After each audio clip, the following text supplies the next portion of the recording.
जय हिंद। देखिए इस वीडियो में समझते हैं बड़ी आंत के विषय में। देखिए बड़ी आंत को अंग्रेजी में क्या बोलते हैं? लार्ज इंटेस्टाइन बोलते हैं। अभी समझते हैं जो बड़ा आंत होता है इसका काम क्या होता है। देखिए ये जल और लवण को क्या करता है? अवशोषण करने का काम करता है। यानी देखिए जो बड़ा आंत होता है ये क्या करता है? तो जल और लवण को क्या करता है? अवशोषित करने का काम करता है। देखिए पूरा भोजन कौन पचाता है? तो छोटका आंत। अब देखिए बड़ी आंत के बीच में इस तरह से क्या होता है? देखिए है क्या हो गया, इसे हम बोलते हैं छोटी आंत। देखिए जैसे हम खाना खाते हैं दाल भात सब्जी रोटी पूरी कचौड़ी, तो देखिए 95% क्या करता है? ये बेचारा छोटका आंत क्या करता है? पूरा उसको पचा देता है। बाकी जो 5% में पानी और लवण बचता है तो उसका पाचन कौन करता है? यानी जो बड़ा आंत होता है ये जल लवण क्या करता है? उसका पाचन करने का काम करता है। यानी क्या करता है? उसको सोख लेता है। अब कैसे सोखता है? जैसे मान लीजिए बाल्टी में पानी रखेगा और सोखता लगेगा, उसको जैसे डालेगा तो जो सोखता होता है क्या करता है? पानी को सोख लेता है, बाकी पानी उसी में रह जाता है। उसी तरह से 95% जो भोजन पचता है वो कौन पचाता है? तो छोटका पचाता है। और जो उसमें से जल और लवण बचता है उसका पाचन कौन करता है? तो ये बड़ा आंत करता है। समझ में गया? अब इन सब के विषय में हम समझते हैं। चलिए ध्यान से में देखिए जो नमक है इसे हम क्या बोलते हैं? इसे हम अपेंडिक्स से बोलते हैं। उसके ऊपर जगह है गोल गोल है। अब गोलका को हम क्या बोलते हैं? इसे हम सेसम बोलते हैं। उसके बाद देखिए जो नीला वाला है इसे हम असेंडिंग कोलन बोलते हैं। और जहाँ मुड़ा है उसे हम हेप्टिक बोलते हैं। और यहाँ से लेके यहाँ तक जो है इसे ट्रांसफर कोलन बोलते हैं। जहाँ फिर मुड़ा ऊपर गया इसे हम स्प्लिनिस बोलते हैं। फिर जो बाकी है इसे हम डिसेंडिंग कोलन बोलते हैं। और जो नीला है इसे हम सिग्माइंड कोलन बोलते हैं। और उसके बाद देखिए जो गोल का इसे हम रेक्टम यानी मलाशय बोलते हैं। और सबसे नीचे जो लंबा इसे हम अनल यानी गूदा बोलते हैं। अब इन सब के विषय में समझते हैं आखिर इस सब का कार्य क्या होता है।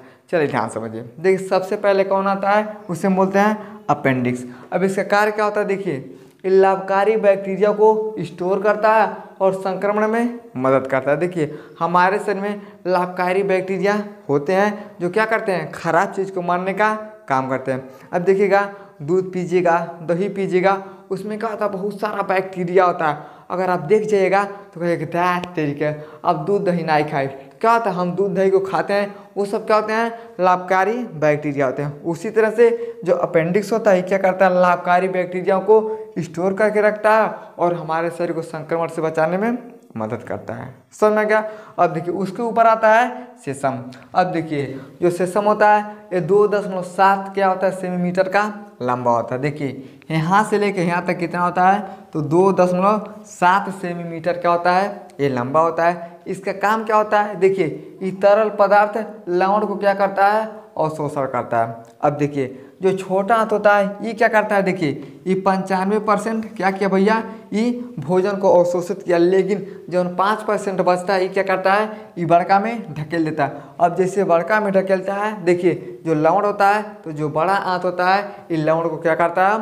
अवशोषित करने का काम करता है। और देखिए ये चिकनाई पदार्थ बलगम के साथ श्लेष्मा झिल्ली का बना होता है। देखिए जो बलगम होता है देखिएगा ना ये बड़ा चिकना होता है। आदमी को जब खोखिएगा तो खेखार खेखार के क्या करता है? थूकता है। देखिए जो बलगम होता है ना ये क्या होता है? बहुत ही चिकनाई वाला पदार्थ होता है। उस पर पैर रखिएगा ना तो आप गिर भी सकते हैं। तो देखिए जो सेसम होता है ये चिकनाई पदार्थ बलगम के साथ ये श्लेष्मा झिल्ली का बना होता है। तो कौन बना होता है? तो जो सेसम होता है। समझ में गया? अब देखिए इसका काम हो गया खत्म।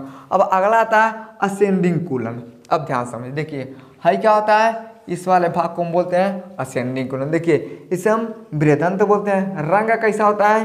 तो नीला होता है। देखिए इसलिए हम देखिए इसको क्या बनाए हैं? तो नीला बनाए हैं। यानी देखिए जो असेंडिंग कोलन होता है बृहदंत बोलते हैं। रंग कैसा होता है? तो ये नीला होता है। और 20 से 25 सेंटीमीटर क्या होता है? लंबा होता है। कितना होता है? देखिए ये 20 से 25 सेंटीमीटर क्या होता है? ये लंबा होता है। समझ में गया? अब देखिए कार्य क्या होता है? ये भोजन पचने के बाद लिक्विड हार्ड मटेरियल को क्या करता है? अलग करता है। अब एक बात बताइए, हम इसमें बहुत सामान खाते हैं दाल भात सब्जी खाते हैं, तब तक मुर्गा मिलता है तो मुर्गा खा लेते हैं। और ज़्यादा पैसा लगा तो क्या करते हैं लोग? हड्डी वड्डी सब खा लेता है। देखिए जैसे हम खाते हैं तो ये बेचारा क्या करता है? 95% तो पचा देता है, लेकिन जो बचता है जब इसमें भेज देता ना, देखिए जब हार्ड लिक्विड वाला मटेरियल होता है उसको अलग करने का काम किसका होता है? तो असेंडिंग कोलन का। तो जो उसमें से हार्ड वाला बचता है तरल बचता है उसमें से अलग कौन करता है, देखिए असेंडिंग कूलन करता है। अब जैसे मान लीजिए अब पानी है, अब पानी में अगर आप चीनी को डालिएगा तो घुल जाएगा, लेकिन उसमें छोटा सा अगर आंकड़ा डाल दीजिएगा, बालू को डाल दीजिएगा तो नहीं गलेगा। अब एक बात बताइए, जब बालू नहीं गलेगा तो हमारे अंदर जाएगा तो दिक्कत कर देगा। उसी तरह से जो भी हार्ड मटेरियल हम खाते हैं तो जो नहीं पच पाता है, जो नहीं गल पाता है, वो क्या करता है, उसको हार्ड लिक्विड मटेरियल से अलग करने का काम किसका होता है, तो असेंडिंग कूलन का। समझ में गया। अब देखिए यहाँ तक हो गया खत्म। अब देखिए अगला होता है हेप्टिक। अब इसका काम क्या होता है, तो ये ज़्यादा काम नहीं करता है, ये केवल दिशा दिखाता है, मोड़ने का काम करता है। जैसे मान लीजिए आपको जाना है लखनऊ, तो देखिए अब मान लीजिए यहाँ से जाएगा आप गोरखपुर। अब गोरखपुर कहिएगा, अब हम कैसे जाएंगे, तो वहाँ पे क्या होता है, बहुत सारा चौकी रहेगा और वहाँ पे जाके पूछिएगा कि हमको जाना है लखनऊ। कहेगा भैया आपको क्या करना है, जाके ट्रेन पकड़ना है।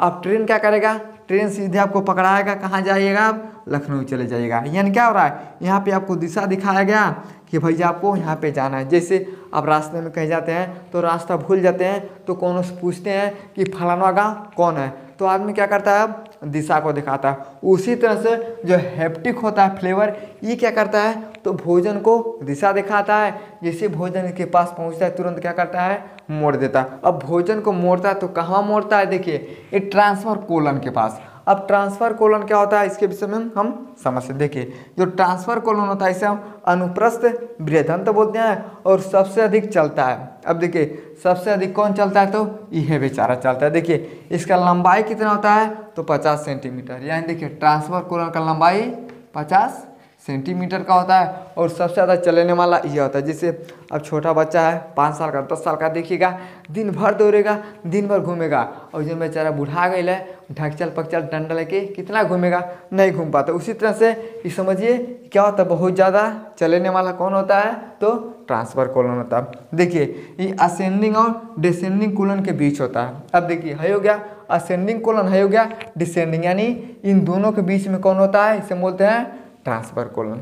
समझ में क्या। अब उसके बाद आता है स्प्लेनिस। इसका काम क्या होता है, देखिए जिस तरह से हाई हेप्टिको भोजन को दिशा दिखाता है, उसी तरह से यह दिखाता है। अब देखिए भोजन छोटी आंत धकेल दिया बड़ी आंत में। अब जब बड़ी आंत में चला जाता है ना, तो देखिए हई सब आगे भेजते हैं असेंडिंग के पास। अब जैसे असेंडिंग के पास जाता है तब तक मिलता है हेप्टिक। ये क्या करता है, भोजन को ताक तक कहता है कहाँ जाना है, चल भाग आगे। ये कहाँ ढकेल दिया, ट्रांसफर कोलन के पास।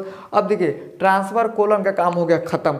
अब भोजन आके यहाँ पे रुक जाएगा। अब उसको कौन दिशा दिखाई देता है, जो स्प्लेनिस होता है। ये क्या करता है, अब हम तुमको बताते हैं कहाँ जाना है, भोजन इससे पूछता है, ये क्या करता है, भोजन को मुड़ा देता है। अब भोजन को कौन ओर मुड़ाता है, उसे हम बोलते हैं डिसेंडिंग कोलन। यानी यहाँ से कहाँ चला गया है, डिसेंडिंग कोलन के पास। अब देखिए डिसेंडिंग कोलन और असेंडिंग कोलन के बीच में कौन होता है, तो ट्रांसफर होता है, और हई दोनों का काम होता है भोजन को मुड़ाना है। समझ में गया, यहाँ तक आपको समझ में आ गया। अब इसका स्क्रीनशॉट लीजिए, अब इन सब के विषय में हम समझते हैं।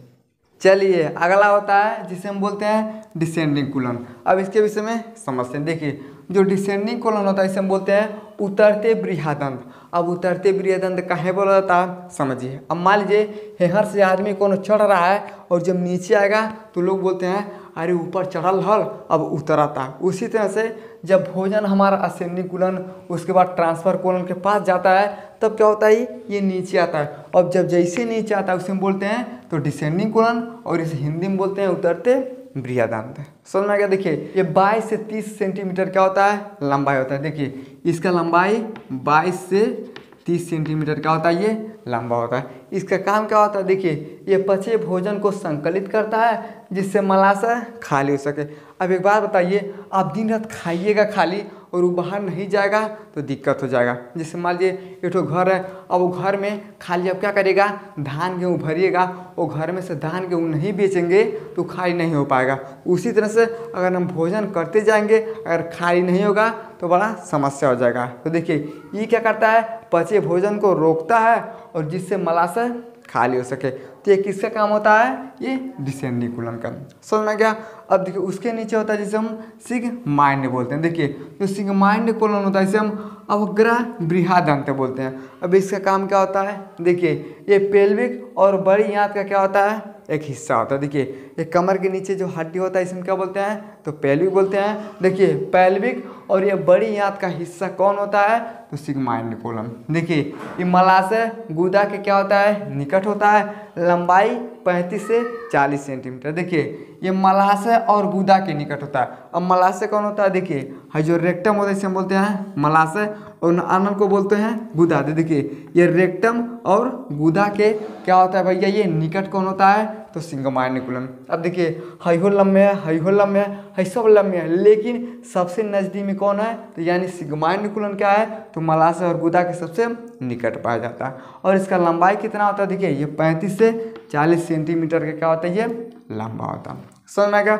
अब देखिए सबसे नीचे होता है इसे हम बोलते हैं रेक्टम। अब देखिए अब इसके नीचे कौन होता है, इसे हम बोलते हैं रेक्टम, इसे हम मलाशय बोलते हैं। देखिए जो मलाशय होता है ये सभी स्तनधारी में पाया जाता है, यानी जितने भी स्तनधारी होते हैं सब में क्या पाया जाता है, तो मलाशय पाया जाता है। और ये 12 सेंटीमीटर का, यानी हमारे अंदर ये 12 सेंटीमीटर का क्या होता है, ये सीधा खड़ा होता है, पानी पोषण सोखता है और मल में क्या करता है, बदलाव करता है। अब देखिए जो बड़ा हाथ होता है इसका काम क्या होता है, तो जल लवण को खाली अवशोषित करता है, ये भोजन को नहीं सोखता है। अब देखिए जल लवण को अवशोषित किया, अब जैसे जल लवण को अवशोषित करता है ये क्या करता है, इसे मल में बदल देता है, यानी क्या करता है, अपशिष्ट पदार्थ में परिवर्तन करता है। कौन करता है, देखिए जो मलाशय होता है ये क्या करता है, सभी स्तनधारी में होता है, मानव में 12 सेंटीमीटर का है, ये खड़ा होता है और पानी को क्या करता है, ये सोखता है और सोखने के बाद क्या करता है, ये मल में यानी अपशिष्ट पदार्थ में बदलाव करता है। कौन करता है, ये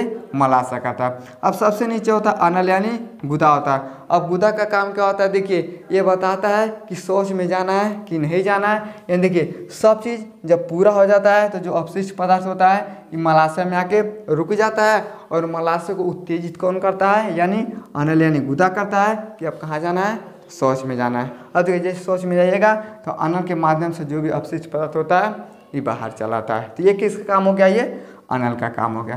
तो इस तरह से जो बड़ा आंत होता है इस तरह से इसमें देखिएगा अपेंडिक्स, सिकन और असेनिकुलन, हेप्टे, ट्रांसफर कोलन, सिस्प्लिनिस और डिसेनिकुलन, सिग्माइंड, रेक्टम और अनल पाए जाते हैं। और ये सब क्या करते हैं, ये सब मिलके केवल 5% जल और लवण का अवशोषण करते हैं, बाकी भोजन का अवशोषण यानी पाचन कौन करता है, तो छोटा आंत करता है। समझ में आ गया।